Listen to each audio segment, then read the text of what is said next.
and welcome to our pre-orientation webinar. My name is Marissa Lischinsky, and I am one of the Associate Directors in the Office of Student Engagement. And I'm joined by two great colleagues here. I'll let them introduce themselves. Good morning or good afternoon from wherever you may be tuning in. My name is Mark Ligas. I'm the Vice Provost for Undergraduate Excellence here at Fairfield University. Good afternoon and welcome. My name is Julia Smith and I'm with Counseling and Psychological Services. Our agenda for this next hour is that we're going to review our June orientation goals and logistics, then transition into talking about the academic planning aspects of June orientation, and then shifting to talk about how we are going to help you prep for the summer. So here we go. So some of the goals of the student orientation program are to really develop a community for students. So they're going to interact with their peers of new students. They're also going to interact with their new student leader, who is a peer mentor who they have the same point person during orientation and then also throughout the whole first semester of their time at Fairfield. They're also going to have a chance to interact with our faculty and staff on campus, so they get to know kind of who they have to turn to for support during the year, and kind of what the expectations are for their academic experience at Fairfield. They'll also have a chance to hear from different support offices, so they know what is available to them when they're on campus. They're going to work on their academic plan and actually register for their first semester classes when they're here at orientation. Everyone who is attending orientation will stay on campus, even if they are going to commute from home during the school year. And lastly, we really want them to have fun while they're here. Parents and guardians, very similar goals. We want you to feel connected to Fairfield University. We want you to connect with the faculty and staff so that you know who your students are interacting with on a regular basis. We want you to have a comprehensive understanding of what services and offices are available to your student when they need to turn to someone for additional support. We want to give you a chance to interact with other parents and guardians so that you know who your students' parents and guardians are. And we want to really discuss strategies for supporting your student in your new role as a support person instead of kind of telling them what they need to do during the year. So just covering some logistics, we have two-day sessions. So the first session is session A, so that is Tuesday and Wednesday, June 18th and 19th. So we are 2 weeks out from that session. And then session B is Monday and Tuesday, June 24th and 25th. The majority of students have already registered for orientation via their first year student checklist. That due date was last Monday, May 27th. And if they haven't registered for orientation, they should definitely email orientation@fairfield.edu so we can get them into the session as soon as possible. If students aren't able to attend either of those two sessions because they have travel plans or because they're still wrapping up high school requirements, we still want them to fill out the orientation registration form and select session C so that we know that they intend to still attend Fairfield, but they aren't able to make either session. We will then follow up with them over the summer to make sure that they're all set for coming in August. Parent-guardian registration, so if parents and guardians want to attend with their student, that online registration system is going to be open until this Friday, June 7th, and then it will close. And so you can register for that if you haven't already on our website, fairfield.edu/orientation.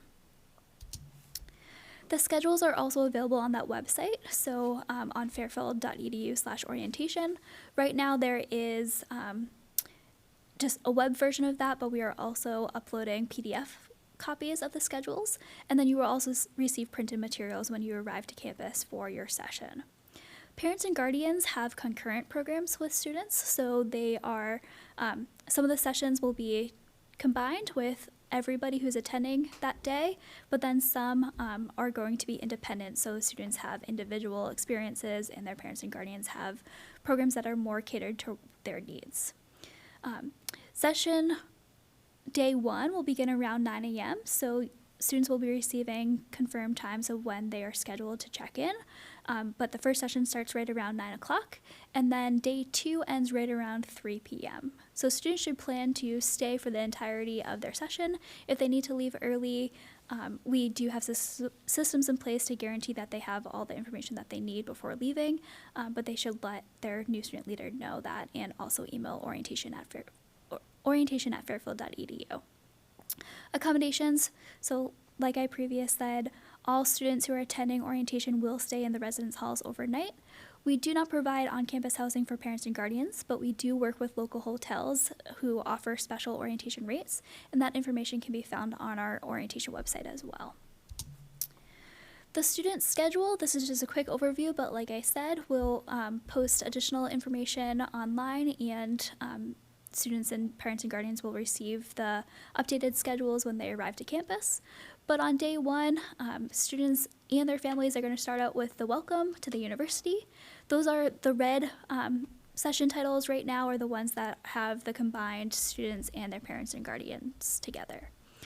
So they're going to have a welcome. They're going to be introduced to the Fairfield experience, so kind of understanding the holistic development philosophy of what Fairfield is all about.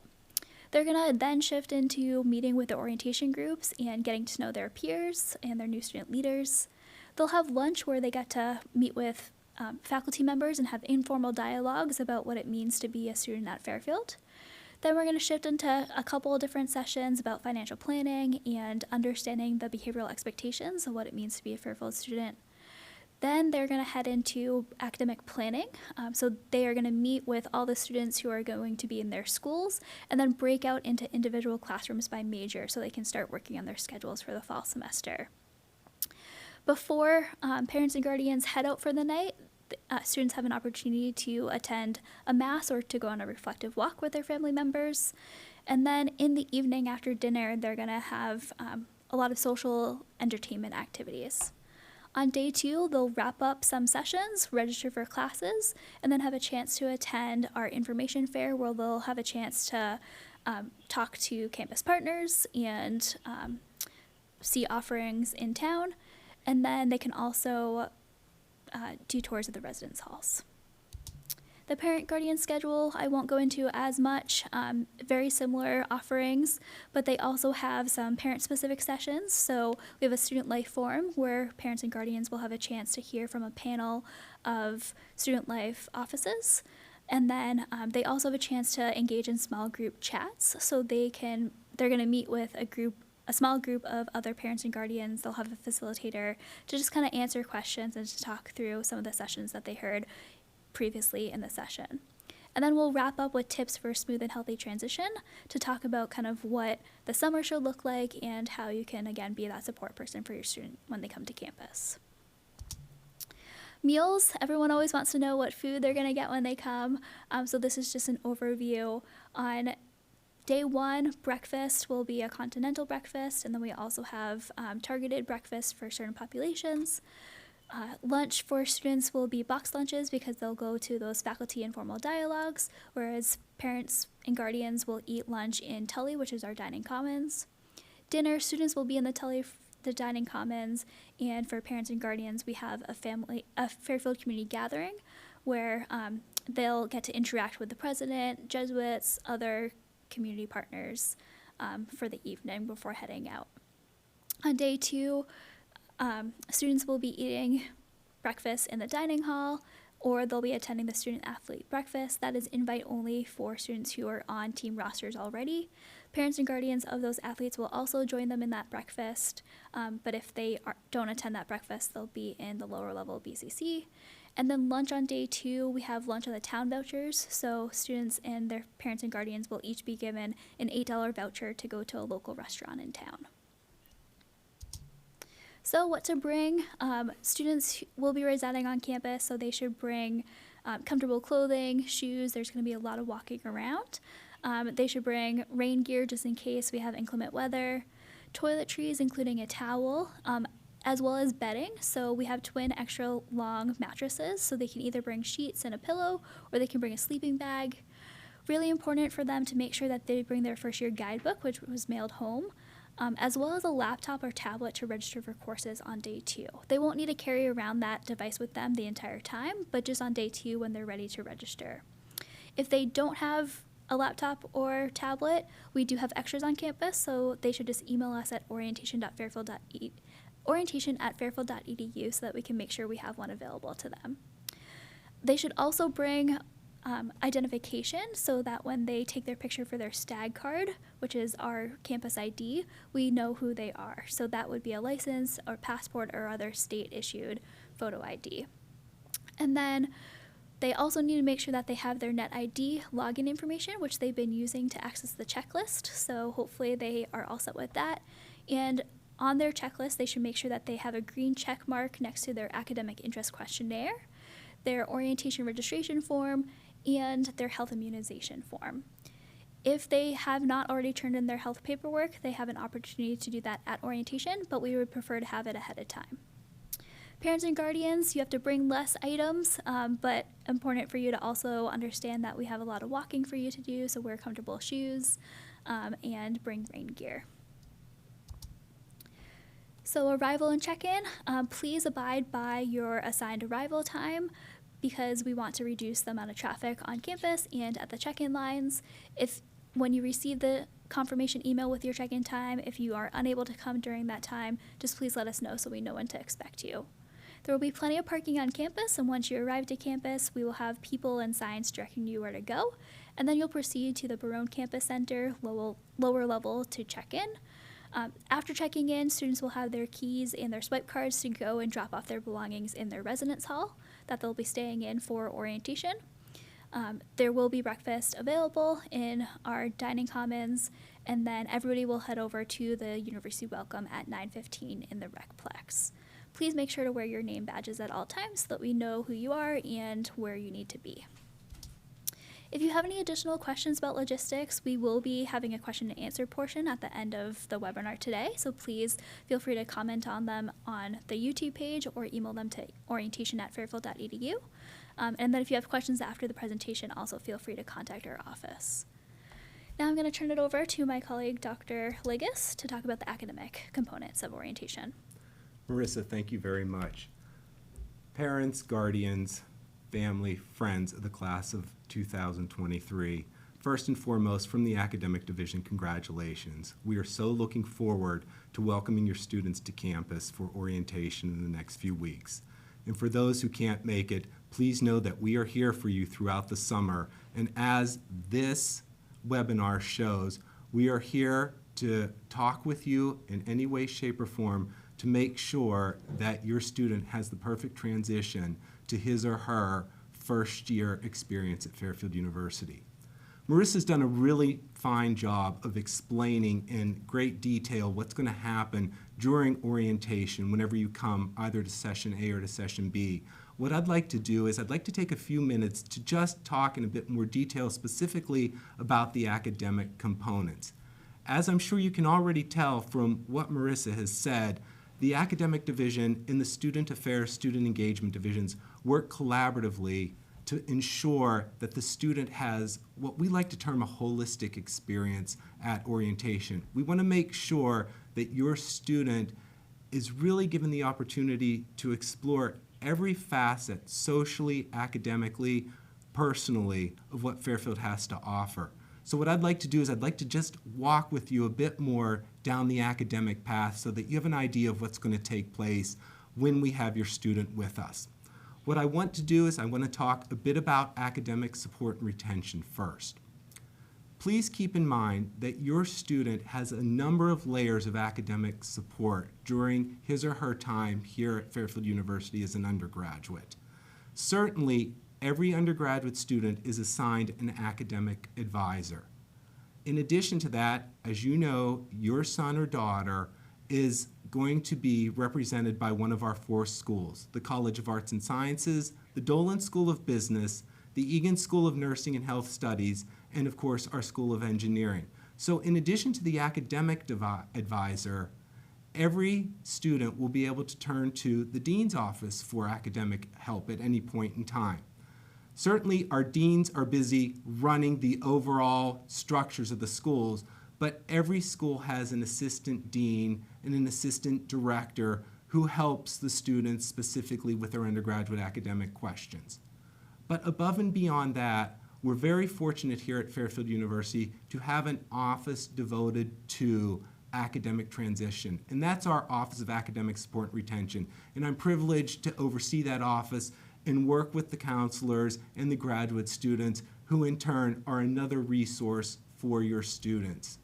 As you can see by the slide, there are a number of initiatives that this office undertakes, but what each of those bullets or areas suggests is that at any time that your student, especially in this first year, this transitional year in college, that they may have questions pertaining to academic studies, to how they fit in with a major, with a minor, with a school, with a curricular, co-curricular opportunity, and they'd like someone else to act as a sounding board beyond their faculty advisor, beyond their friends, beyond their RAs even. This is what our Office of Academic Support and Retention can do for you. We are another set of ears, and we are here to listen, to help, to guide, and to offer support. So please, I ask you as the parents, the guardians, the friends, the family members, to stress this with your students so that they know that they are never alone, especially in this first year, because we do realize what a huge transitional time it is.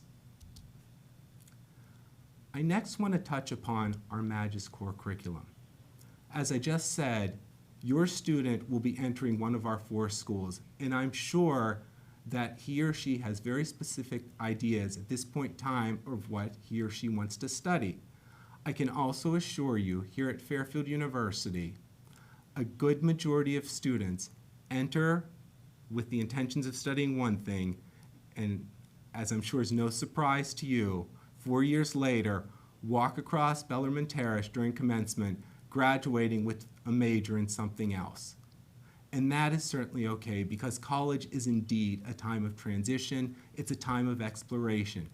It's a time for us, certainly in the academic division, to work with your student to identify their strengths, their talents, their God-given gifts, and hopefully get them to realize what their true professional vocation is once they leave Fairfield. And how do we do this? Well, whether your student is going to be a bioengineer, a history major, a nurse, or a financier, what they all have in common is the Magis core curriculum. As I'm sure you know, understand, and appreciate, your student has chosen Fairfield University at least partially because of our Jesuit background. And what that means is that we are firmly committed as an institution to arts, sciences, and humanities education, regardless of one's major. And what this slide shows to you is that we do indeed cover all the areas of arts, humanities, and sciences. We fit it into every major, regardless of how constrained. And certainly for those of you who have students who will be in engineering and in the Egan School, they are very tight schedules, given all of the science work, all of the labs, and all the clinicals. Yet we do not in any way skimp or cut back on the arts and humanities background.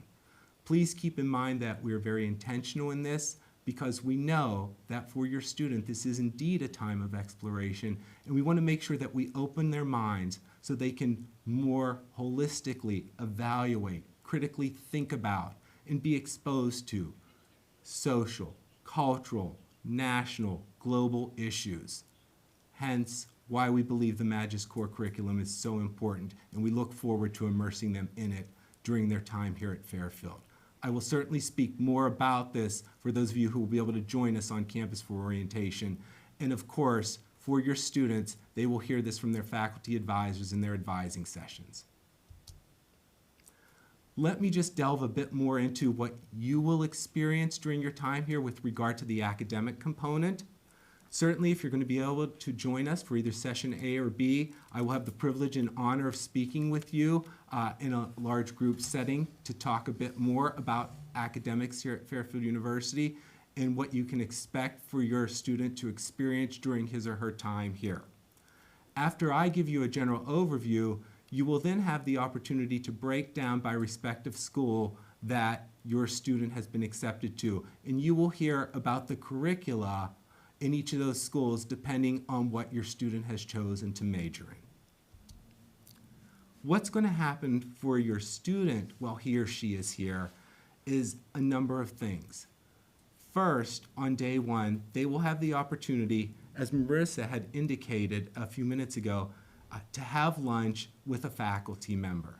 Now, this may or may not be a faculty member who they're going to work with later in the day for academic advising, but nonetheless, it will be an opportunity to be in a smaller group and to ask questions about college life, and college life specifically here at Fairfield. The purpose of this lunch is not necessarily for your student to ask specific questions about his or her major, though that certainly can come up, but it gives an opportunity for the student to become acclimated to what college life is like, and specifically what it means to be a stag at the undergraduate level here at Fairfield. Later in the afternoon, then, your students will break into their academic advising sessions. And what's going to happen there is they will be in groups of anywhere from 20 to 25 students, and each group will have an academic advisor. And as you can imagine, this will be done by school. So for instance, if your student is a student in the school of the Egan School of Nursing and Health Studies, he or she will be meeting with an Egan School faculty member. And this is where they will complete the academic planning form. And this will become critical for day 2. Day 2 is registration day. Please keep in mind that we do not bring everyone together at one time during day 2 and try to mass register them. That's certainly not fair to your student, and frankly, I don't think we on the faculty side would be able to handle that at this point in time, given how new and how different and how many questions arise as a result of initial registration for first-year students. So what will happen is throughout the day on day 2, the students will come in groups of, again, about 20 to 30 students. They'll come over to our campus center, which is where we will have our registration system set up. As a group, they will come in and they will work their way through our registration platform to make sure that they leave campus with a complete schedule for the fall semester. For those of you who won't be coming to orientation, I'll talk more about this in a minute, but even for those of you who will be here with your student, please keep in mind that after orientation is over, we have the remainder of the summer to deal with adding and dropping classes and adjusting schedules. So nothing has to be set in stone, though we do very much want to ensure that your student has a complete schedule upon his or her departure from Fairfield after orientation. I would just like to take a few minutes now to talk about the different credit options that are available here. We know that your students have worked very hard in high school, hence their acceptance to Fairfield and our excitement at the opportunity to work with them on their undergraduate college experience. But I just want to be very clear about what we will be doing with regard to the perhaps college level credits that they have earned while in high school, i.e. the AP credits and any college courses they've taken. First, a note about AP.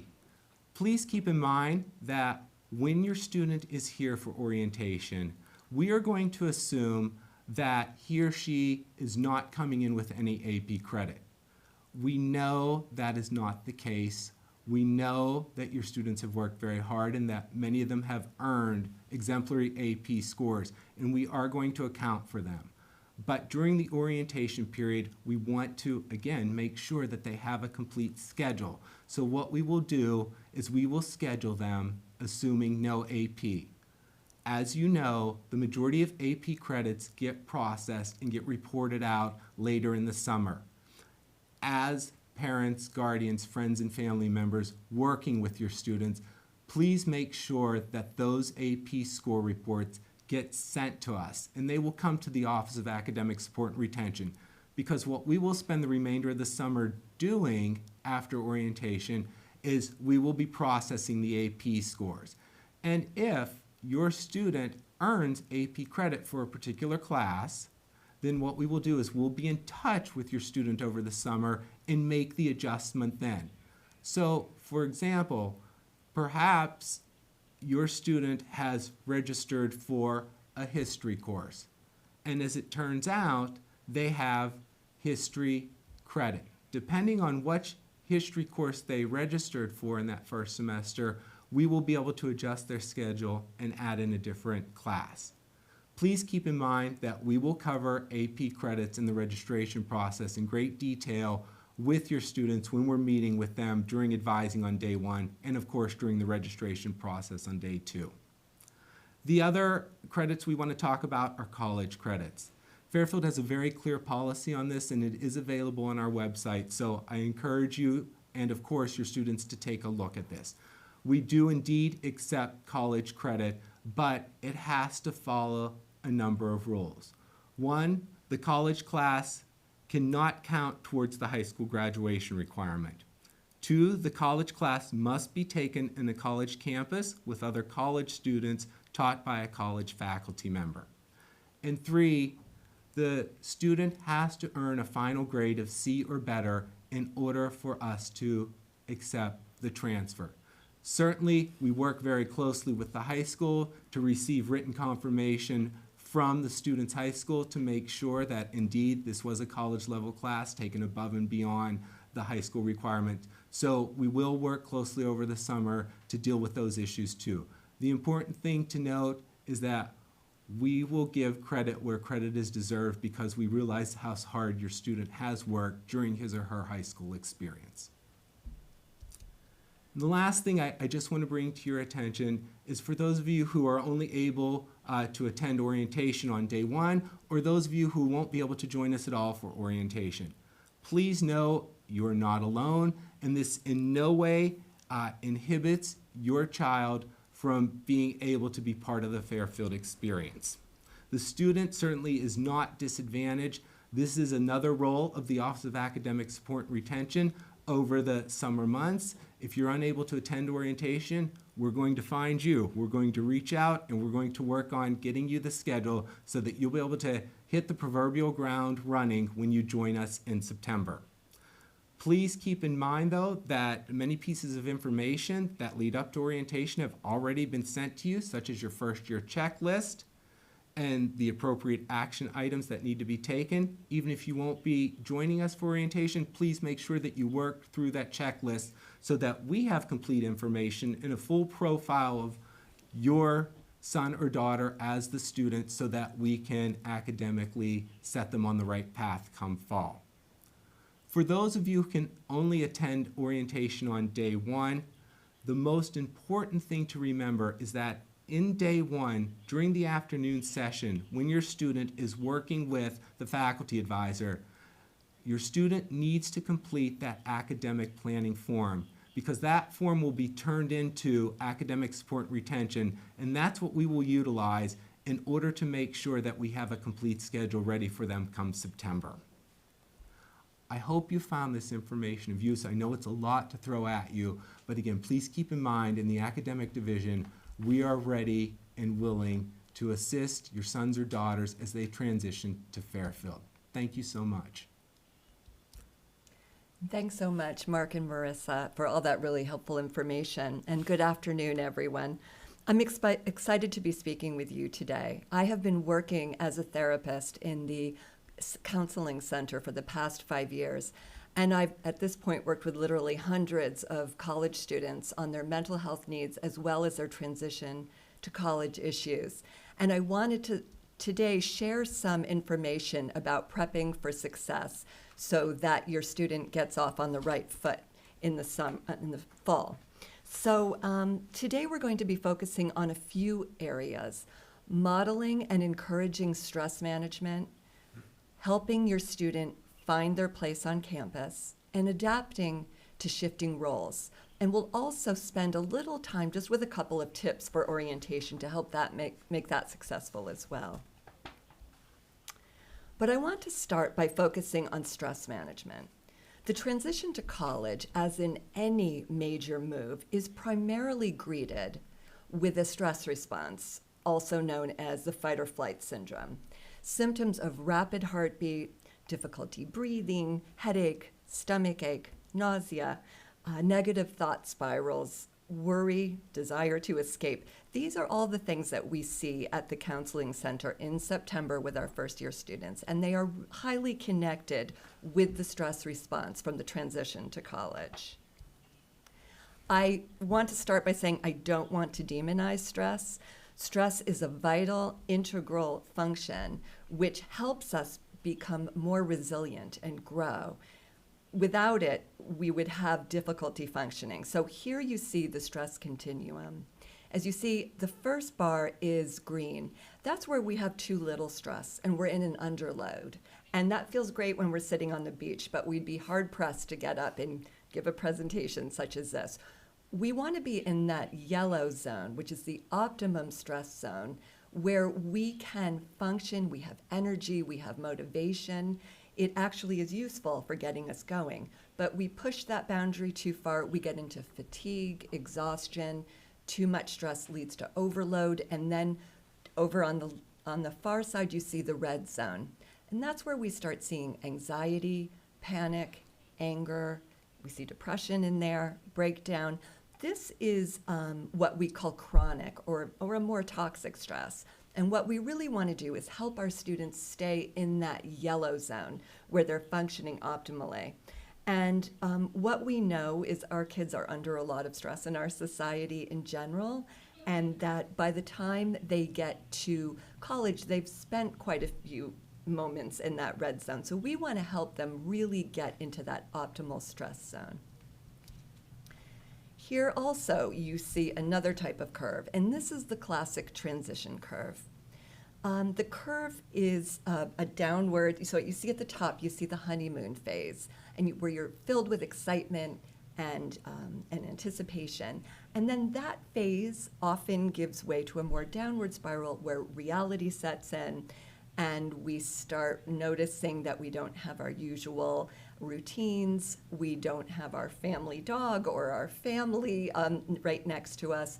There's a lot of transition going on, and sometimes our illusions about what things might be aren't exactly what we're met with. So we can go into this kind of lower area. Some people call that the anxiety zone.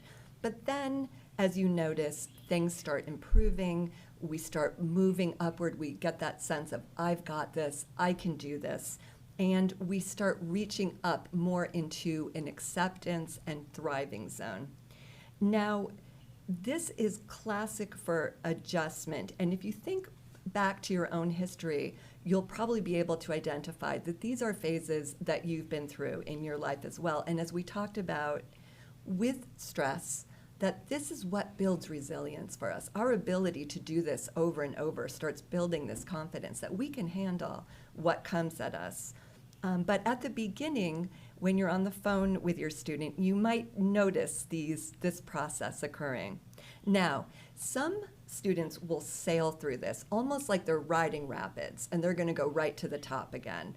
Other students are going to have more of a lazy river. They're going to spend a little more time dipping down. It's a little slower. And then they might dip down again. We see a classic W as well.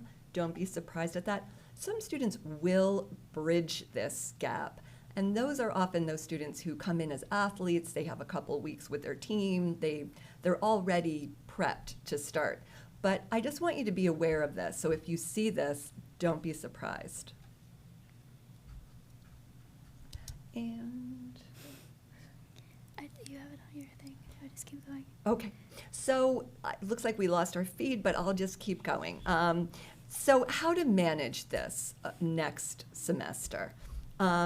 We want to help our, oh, there we go, we got it back, okay. So how to manage this, and to help the students stay in that yellow zone. I have a spoiler alert. There's probably nothing better than exercise for the long-term management of stress.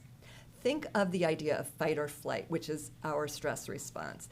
Implied in that is activity, is action.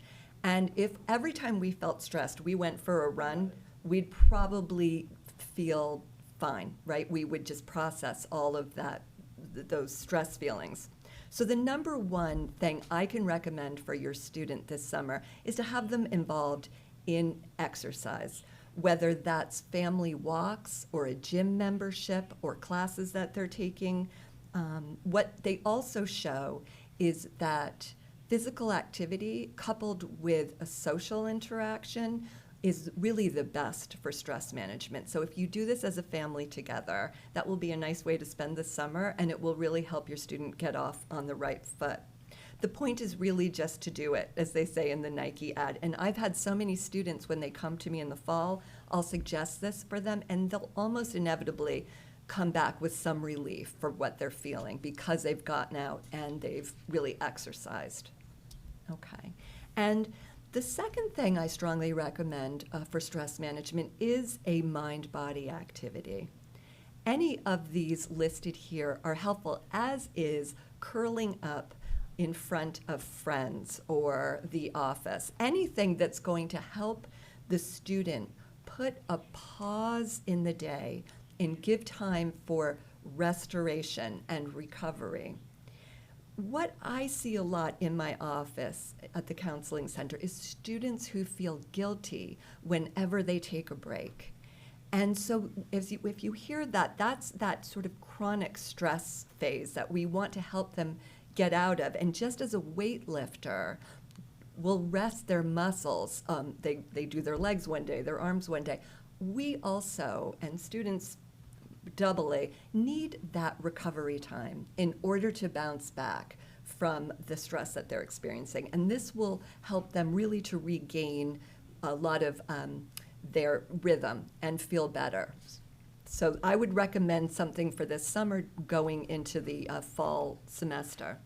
And I find that education drives adaptation and changes behavior. This book, Why Zebras Don't Get Ulcers, is written by Robert Sapolsky, and it is so helpful in understanding the stress response. I highly recommend it if you're interested at all in this. I find it to be sort of, he's funny, so that's one plus, but it's also can be life-changing if you really adapt what he's saying. So I highly recommend this book to help drive any kind of change in stress management behavior. Moving on to finding a place on campus. So it is not too early to start engaging your student in discussions about where they're going to lay some anchors down at the university in September.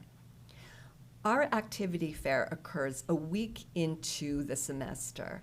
So if they already have an idea about what they'd like to do or the things they'd like to try, that's going to make that more fruitful when they go to sign up for clubs and feel less overwhelming, because we have over 100 student-led organizations, and they're all lined up in front of on our campus. And it helps if they know where they're going, where they're targeting.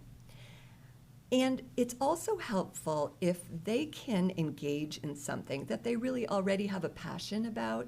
So for instance, if your student is an athlete and they are not going to be on a team, our club sports can really help them sort of tap into that part of their identity that they feel as an athlete and continue that. And that can be really helpful in that transition. Also, if there's something they've always wanted to try and never have, this is the perfect opportunity for them to do that, so that they can come to our fair and sign up for a club, let's say it's hiking or it's some community service, that they can really get their anchor down and really find a place that has meaning for them. That is really helpful in the transition. If your student is interested in community service, the Fairfield Challenge, which is August 29th to the 31st, is a great place to immerse themselves on campus life before class starts. We have cultural trips, first-year escape, Kairos retreats, and first-year living communities. And all of these are really designed to help build community and serve as a place for your student to feel comfortable and part of campus life. So talking about the shifting roles, when we look at this transition to college and to the college experience in general, what is it that we're looking to build in our students? And at its most basic, we are looking to students to really begin to accept responsibility for themselves, to make independent decisions, and to strive towards that financial independence, which I know feels miles away. But this is what we want to see happen as a result of this experience, that we're building adults who are standing on their own 2 feet, and they're fully functioning and operating in the world. So how do we get there? Our students in their transition to college are making a giant individuation step. We want them to make good decisions for themselves when they're on campus, and we want them to use good reasoning skills To use the weightlifter metaphor, we want them to start really building these muscles. It's not going to happen magically if they haven't started to do this already. So what we would like to see happen is for you to really encourage your students to make the decisions for themselves if you haven't started that already. We want the transition as a parent goes from being the general manager to being the consultant, to really offer support, be a sounding board, validate feelings. They still need you. They still need to talk with you. But it's just to really start sort of spoon feeding over, what do you want to do? And helping them really start making those decisions on their own. So when they get here, you've started to really foster that independence. And when they get here, they're well on their way to making those good decisions for themselves. And just some suggestions for orientation. Orientation can raise a little bit of that stress that we were talking about. So the sooner the better with the stress management. Understand that you might see a little bit of that as the time approaches. When on campus, if your student texts or calls you and says that they're struggling, have them reach out to the university staff that are standing by to help. Not only will they find rich support around them, but this will start that process that will start in September when you'll be really encouraging them to use the supports on campus. So it's good practice for them while they're on campus. And there's a lot of people who are going to be around eager to help and support them. And finally, listen into how they're processing the event. We talked about stress. Stress can lead us to have some negative thought patterns. It's just part of the fight or flight syndrome. So if you can listen in and help reframe anything you think might be a trouble area, that will avert that dip happening prematurely and will help really make this a success for them. For a very good book on the transition to college, I recommend this book, Letting Go, A Parent's Guide to Understanding the College Years. I've read a lot of them, so you don't have to. I really think this is a good one and will address a lot of the questions I'm imagining, have on your mind currently. And I really want to just talk a little bit about our services. We are counseling and psychological services. We see about 20% of our student body every year. We're a well-used resource on campus. We are here for your student. If you hear anything that makes you worried or you think they're struggling a little more than you'd like to see, is please tell them to come up and see us. There's many ways to reach us, as you can see, but we provide free individual and group therapy for your student as part of their tuition. And there are many ways to reach us, but the best way is probably by phone, which is 203-254-4000, and that's extension 2146. And I can't encourage you enough to encourage them to come see us. If you can do the next one. We are a group of, we're a multidisciplinary group of therapists, and we're here for your student, and we'll be able to really bring a wealth of information and help to them. We have a lot of years that we've all been working here, and we really are here for your student. And having said that, I just want to finish by saying thank you for joining us today, and most importantly, to wish you a happy summer. Thank you. Great. So thank you, Mark and Julia. We are now going to shift to our question and answer portion. So we have Zach here, who has been kind of looking at the questions that have been coming in on YouTube, and so we're going to take a couple minutes to try to answer those for you. Okay. This first question definitely goes over to Marissa. When do the kids find out who their roommate is? That's a great question. So we actually do housing placements after orientation based off of the housing application that they should have already submitted on their first year student checklist. That due date was May 27th, so if the student has not completed that yet, they definitely want to make sure they do that ASAP. And then towards the end of July, they'll be able to log back into their housing application to see their student roommate information. So an email will go out telling them which building they're in, and then they will be able to check out their roommate information. Cool. Another question, Marissa, Sure. again. Yeah. If we are unable to attend the parent session, will there be a place for our students to store their luggage? Great question. So students will be able to keep their belongings in their res hall room that they're staying in overnight during the day on day 1, and then they need to check out by 3 p.m. on day 2. So they have to return their keys before going to their sessions in the morning, and then they'll be able to pick up their belongings before heading home. Cool. And So- this one looks like it's definitely for all three of you, whoever wants to pick it up. Do you recommend a specific laptop for first-year students? I'll let Mark do that. I can certainly talk about that. No, we do not. We are both Mac as well as, the traditional PC friendly here. The important thing, of course, is to have the Office suite. There will be a lot of writing a la Word. Certainly, there will be courses that will require presentations, both individual as well as group, so PowerPoint is a must. And of course, Excel for spreadsheet analysis, depending on the math, the statistics, the economics, the sociology, whatever class that would have some quantitative components. So the specific type of hardware is not necessary, but certainly in terms of software, Office Suite is recommended. Cool. And a question to Mark. Do you have to pass the AP test to earn credit at Fairfield, or can you earn AP credit by getting a certain grade for an AP class? Great question. So we do look for the AP exam scores. Our policy is that you need to take the AP exam. You have to score a 4 or a 5 for us to consider the credits at Fairfield University. Cool. And Mark, again, AP. How and where should AP scores be sent? Great question. And the information is in the first year guidebook that was sent to your students. It will be sent to the Office of Academic Support and Retention, which is located in the Kelly Center on Fairfield's campus. The specific mailing information is available in the first year information that was sent out.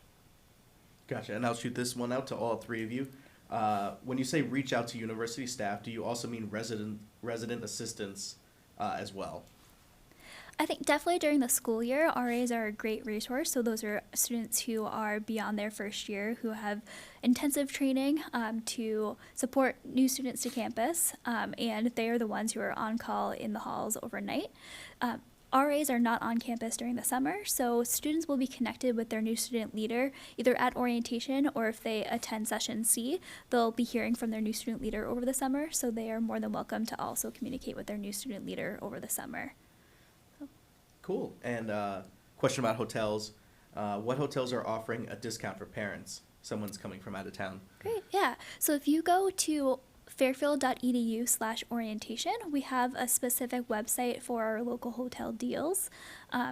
It includes the discount codes as well as when the block of rooms are being released. So make sure you check that out. And when you call the hotel to make a reservation, just mention that you're attending a Fairfield University event and see if they have additional offerings for you. Just to chime on to that, for those of you who are unfamiliar with the area, maybe coming for a distance or have never had the opportunity to visit, we are a very close and condensed area here. So if you see a hotel listed on the website information that Marissa has just shared with you, and it has a different town name, please don't feel that you have to be right in Fairfield proper. Everything is literally within a 10 or 15 minute drive, depending on what town you're in around here. So it's all in close proximity. Great, thank you, Mark. Cool. Probably a question for Mark. Can a student take a class this summer at a community college, example, Spanish 1? Excellent question. Our overriding thought at Fairfield is the summer between the graduation from high school and transitioning to Fairfield should be a summer free from coursework. With that said, we realize that there are situations where the student would like to get a jump start. We are certainly willing to work with you in that situation. We ask that you reach out to the Office of Academic Support and Retention so that we can discuss what courses would be possible to take and what courses could transfer and start your child on the path to credit completion. Cool. Question for Julia. Does Fairfield offer yoga? We do offer yoga. Yes, we have a beautiful recplex. I don't know if you've seen it, but if you will when you come. It's beautiful, and there are beautiful yoga rooms. So yes, we do offer that. Awesome. Question about registration. My daughter's not sure if she wants to major in accounting or finance. How should she register? Excellent question. That means your daughter has joined the Dolan School of Business. And in the first semester, the coursework is very prescribed. They will take Introduction to Financial Accounting, Introduction to Microeconomics, a mathematics course, a language course, and a Magis Core History, Religious Studies, or Philosophy course. I know this because I'm also a marketing professor, so I know the Dolan School curriculum very well. All students have introductory accounting, so it does not matter what she wants to major in. She will be set on the appropriate path. I think as a more general comment, in terms of majors and minors, here at Fairfield, we really don't expect you to know, major or minor, what you want to do until sophomore year. Now, certainly if you're in the Egan School of Nursing and you're in certain engineering programs, we will start you on some major courses as early as the first year. However, there is no pressure, nor should there be any perception of pressure that, oh, I want to major in this, but I'm not sure, am I going to be behind, or will I get, really sidetracked in any way in this first semester, this first year. We are set up so that by the end of sophomore year, that's when we really want to hear what path you want to take. Cool. Question for anyone who might know the answer to this one. How many students are in the class of 2023? Great question. We are currently at about 1,215 students. Typically, we do lose some students over the summer because they decide to pursue other opportunities or other things come up. So we are probably going to end up right around 1150, between 1150 and 1,200 students. Cool. Mark, might be for you again. Are there any English language courses for international students? So we do not have any course specifically for international students. However, please keep in mind that in your first year, these introductory level courses in the Magis Core, whether they be history or English or philosophy, we very much are going to be working with the students on, in addition to the discipline material, communication aspects. Plus, I want you to be aware of the fact that we have a number of resources, such as the Writing Center, such as core writing initiatives, to help those who might feel that they need the extra support or resources. Mm-hmm. And if I can just jump in as well, so all new to Fairfield students take a first year experience course, and that is led by those new student leaders. So we do have international or global sections of that first year experience course, so they'll be able to interact with other international students and new student leaders who have been trained to meet the needs of those international students. So we also have international orientation, so if international students are not able to attend the June orientation sessions, right before the rest of the class moves in August, they will come a couple days early, they'll get settled on campus, make sure that they have everything that they need to start the school year successfully. Cool. And quick question about food allergies. Our son has food allergies, which we're addressing with the school for the academic year.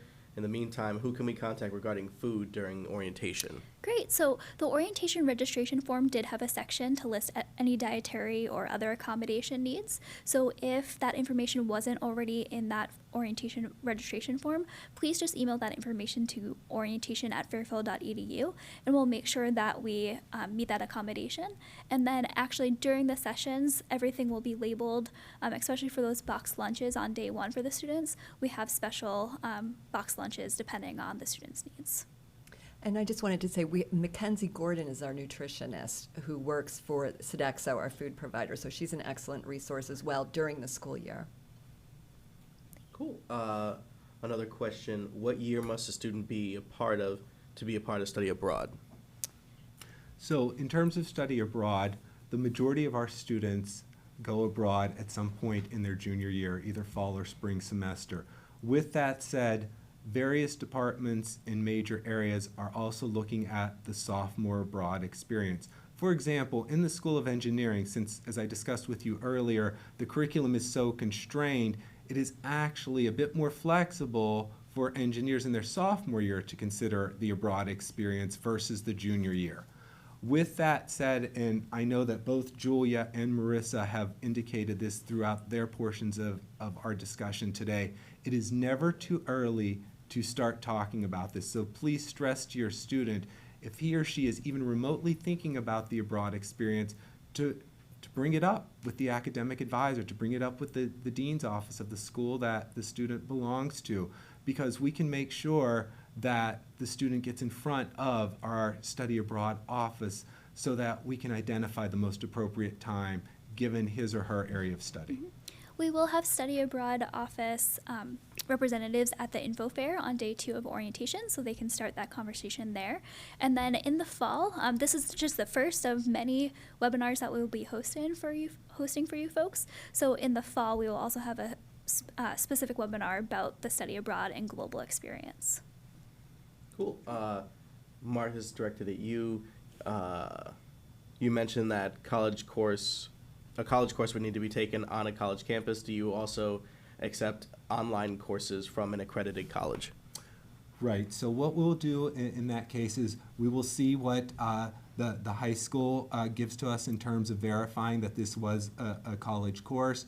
Certainly, if this is something that's taken after high school, so if your student is planning to do this over the summer, you'll definitely want to reach out to us in academic support and retention first to gain clearance. However, if this was something that was taken during the high school years, we will need to hear from the high school to make sure that it was above and beyond and it was indeed a college curricular experience. Cool. This is actually back to a comment you made earlier about the summer being free of coursework. Sure. You recommend that a student be free from coursework in the summer, but do you recommend any specific reading or academic preparation? Great question. What is going to happen here relatively soon? I don't have the exact time frame, but we have something called a first year gathering. So for your student on their first day of the fall semester, which I believe, Marissa, correct me if I'm wrong, is going to be Tuesday, September 3rd. That is correct. Thank you. At 5 p.m., they will be invited to the first year gathering on Bellarmine Lawn, Gotcha. which is where they will commence, God willing, if all goes well, 4 years later. And during that time, they will have a keynote address by Dr. Jacqueline Borichka, who will be our first year gathering speaker. This address will focus on the notion of radical hospitality, which is something near and dear to our hearts here at Fairfield University. Over the summer, we will be reaching out to your students with some readings for them to complete, and they will have the opportunity to participate in specific webinars similar to this so that we can further engage them in this notion of radical hospitality and how that will hopefully impact their time here at Fairfield University. So that will certainly be an academic foray for them to participate in. Cool. And one last final question. If a student is interested in studying abroad, when should they realistically start to make inquiries, and to whom should they inquire? So what happens is each semester during the academic year, our Office of Study Abroad holds information sessions. Ideally, for the traditional, I'm going to study abroad in the junior year, your student will want to participate in an information session probably no later than early in the spring semester of sophomore year. But again, this dialogue can be happening all along with the faculty advisor, who your student will meet with each semester prior to registration.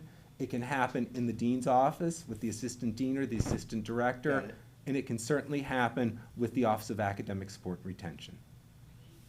Cool, and we'd like to thank everyone for your time here today. If you have any further questions, feel free to email orientation@fairfield.edu. That's orientation@fairfield.edu with any further questions regarding the webinar or anything that has to do with orientation this summer. Thank you. Thank you. Thank you.